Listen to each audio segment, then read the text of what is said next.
you're eating right, that you sleep well at night. Forget those mistakes you made before. And it's been a long, long while, but I'd love to meet you now, somewhere across God's golden shore. Sometimes I lose, sometimes I win.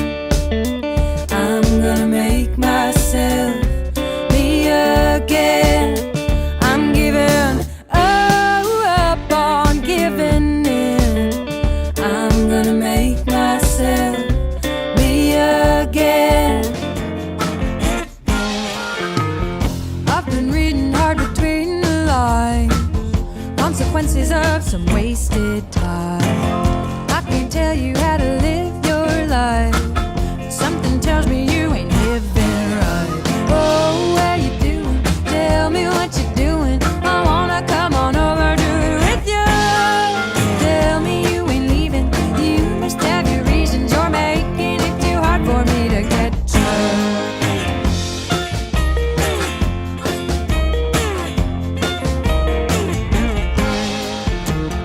It's an easy thing to lose your head, find it later in an empty bed.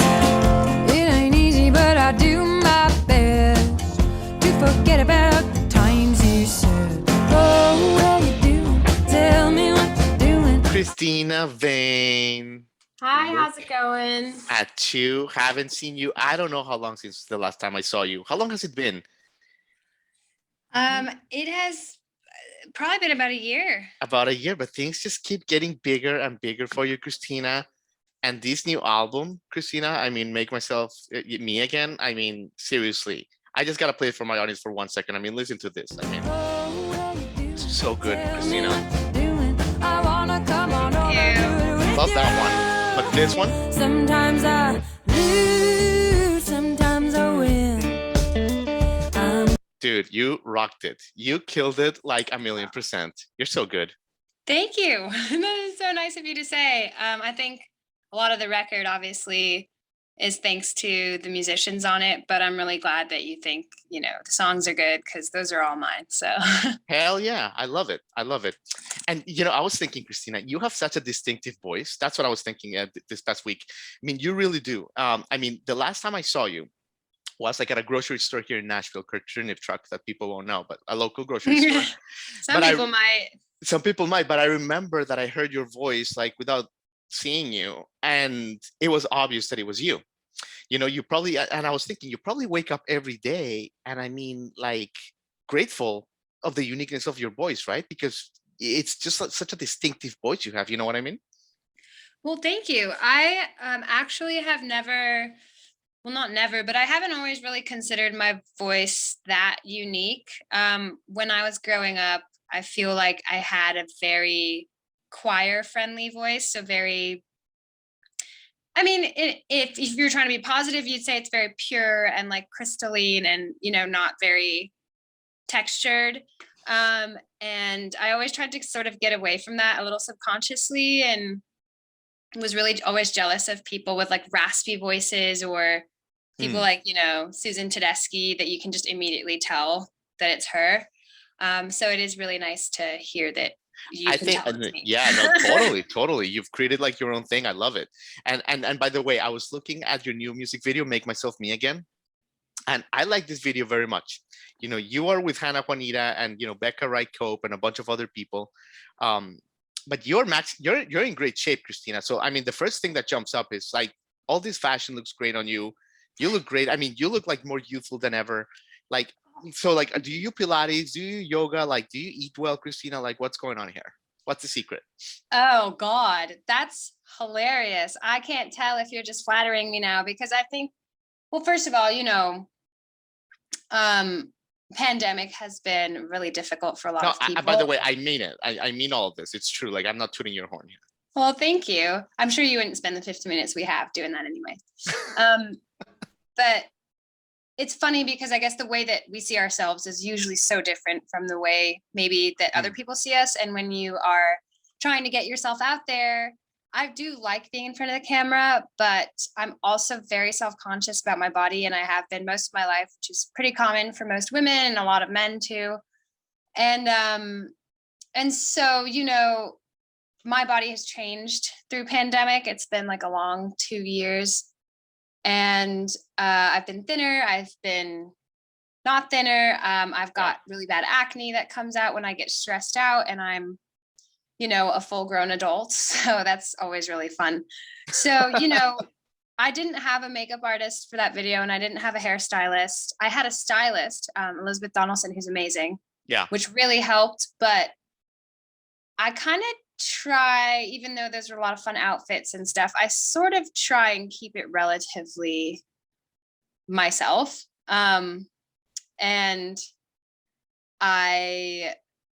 I'm just glad that you think I look good. I like to work out a lot. That's true. I like to be active, but I've just never really been a tiny little slender person. And that's what I grew up, you know, seeing on TV. So I think it's good that the scene is sort of shifting, and like we're accepting everybody and all body types. Oh yeah. And that's kind of where I want to be. You look great. And then you put the colors of the album, like lots of pinks, lots of cool shades. And it's just a great like visual experience, the whole album, you know, like the videos, the whole thing. And but yeah, I was also going to ask you, Christina, and you know, you're so honest and candid. That is what we love about you, honestly. That's why you're like one of our favorite guests, because you're just like no bullshit, you know. And Unfortunately, you know, yeah. yeah, and you've been hitting the road pretty hard. I mean, is it hard for a musician? Like, how do you guys keep like solid? Because look, being in a relationship is hard as it is for any person, just a normal interaction. As a musician, I can imagine that's like even harder, right? Like, how do you keep like a sentimental relationship with someone when you're on the road as much as you are, Christina? Well, some people don't, and that always works. I didn't for a long time. I'm like currently in a relationship, and I know a lot of friends that I have that are road dogs as well, that either one or both of them are always touring. And I guess when you care about the person enough, you know, you kind of just make it work. That's not always fair. You know, sometimes you care a lot about a person, but you're not in a place in your life where you don't want to see your partner every day. Right. I try, since I started touring, the first tour I went on was 5 months straight. And that was a life-changing adventure. And I was very much single at the time. And all the tours I've done since, except one, I've been single. And it definitely makes it a little easier, you know? But only because for me, because I miss that person. I'm not really tempted to cheat or tempted to talk to other people when I'm out touring, which that's just how I am. I'm pretty loyal, I guess, when I'm with somebody. But since then, you know, I also don't really tour for 5 months at a time anymore. I try and keep it to 3 weeks maximum, which is a long time, but at some point you're going to be home. And so, you know, now I'm home for 2.5 weeks. I was gone for 2 weeks. Yeah, you were and like I in get the to Northeast, spend all right? that time with people that I care about, not just, you know, my partner, but like other people. I love that. But by the way, how were those shows in the Northeast that you just came back from? They were good. They were really good. Touring is just, you know, talk about no bullshit. I feel like Rachel Byman's a really good example, because she writes that No Depression column, and she's very candid with people about how it can be on Instagram, this amazing thing. And then in real life, you show up and there's only 20 people at a show, or you only make $200, even though you did bring people. I didn't have a lot of those experiences. Almost everywhere, people were really kind, and there were people for me to play my music to. However, it is sometimes hard when you go to a place and maybe the tour before you brought out 50, 70 people, and then this time around things are different, or the weather's bad, or COVID's going around again. So getting back into the long touring, like the 2 weeks where I'm driving every day, I'm unpacking and packing my stuff every day. I'm basically, you know, lucky enough to have friends that let me stay with them, but I'm still packing out of my car and thinking about what I have to bring upstairs if I don't want to bring my whole duffel bag, and like loading in myself and loading out myself, because I'm a one-person operation. So it's just really tiring, you know. It's like very fulfilling. That's why I do it. but it gets to be really, really tiring. I It's feel like I'm getting physically a lot. older, and I Yeah. just driving 3 hours a day is like, sounds like not a lot, but when you drive 19 hours to get somewhere, Mhm. and then every day you just don't get rest, you're kind of like beat down by the end of Yeah. it. So it can be a lot. No, totally, totally, and I tell that to my friends that are not in the industry because, I've traveled with some friends like Maggie Rose or Sierra Farrell even, right? Like a couple shows, and it's like the show, from sound check to like after the last fan leaves, it's like 5 hours, but the rest of the day, the other 19 hours, what you say, unloading, loading, it's a lot, and it can get lonely too. Yeah, absolutely. It really can, especially when you don't have a team or a band that you're traveling with. So that's the downside of what the upside is, obviously Yeah. sharing my music and meeting new people. But I do look forward to touring with the band a little more this year, because it's going to be a mix this summer of some solo runs, some band runs, and at least with some other people, that Oh time my God. passes a little Yeah. faster. So You're gonna rock people's socks off with this album live. I can't wait, Christina. thank you. Yeah, no, for real. And I also gotta compliment you, by the way, on Colorado Sky. Like, what a song! That's the Oh, one that we thank you. could. I'm glad you Oh, like that one. It's kind of an so experiment. So so dope. One of my favorite songs. And you're into this thing now, or I guess you've been for a while, where you talk on your social media about your love for Broncos and like retro pickup trucks. And like that thing we love. Every time we see you, like you're spotlighting something you see on the road, and it's like, oh my God, look at this beautiful gem that I found in North Dakota. It's just like a beautiful thing. And I have this theory about you, Christina. This theory, I think that you would have been the happiest being a recording artist, like in the late 70s.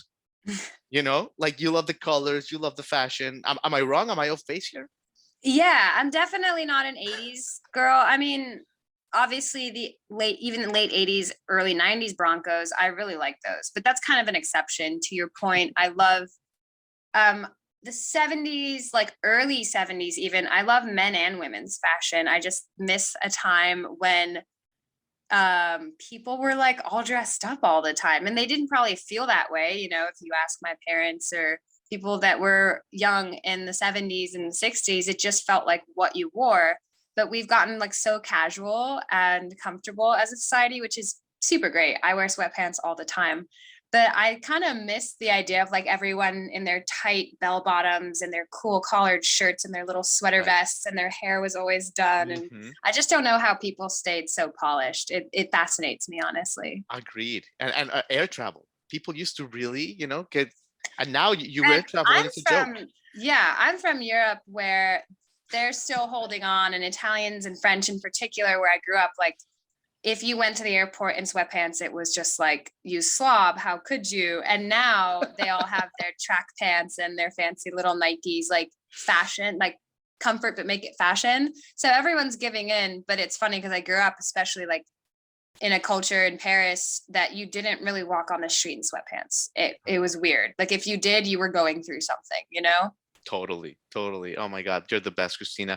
Well, listen, let me ask you. Let me ask you about something. And I'll let you go. And it's an interesting thing when we see you perform sometimes, and it probably happens all the time, or sometimes to you, that there's audiences that don't know you, but then by the time you start hitting those notes in White Chocolate, and you just start singing with your amazing voice, like people's jaws drop to the floor. Because I've seen it. I saw you at the station inn. People that were just visiting, like they couldn't move. I saw it at D's with you as well. So it must happen all the time. What's that feeling like, Christina, when someone doesn't know your music? You're like, oh yeah, I'm a musician, and then you start rocking, and you can tell that you got them. Well, I mean, of course, that is a satisfying feeling, especially at first, because my job, or the way I view my job, is to captivate people in some way with my art, if possible, I guess. And so it's always a really good feeling to see that it's being well received. Sometimes, and it's only very, very infrequently, it will be people, whether it's management, whether it's sound people, whether it's just like the staff, that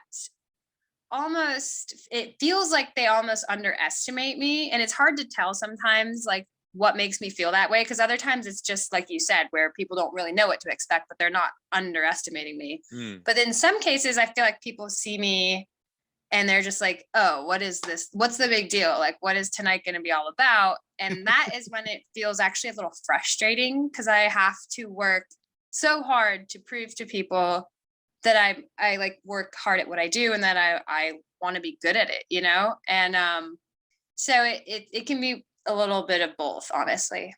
I love it.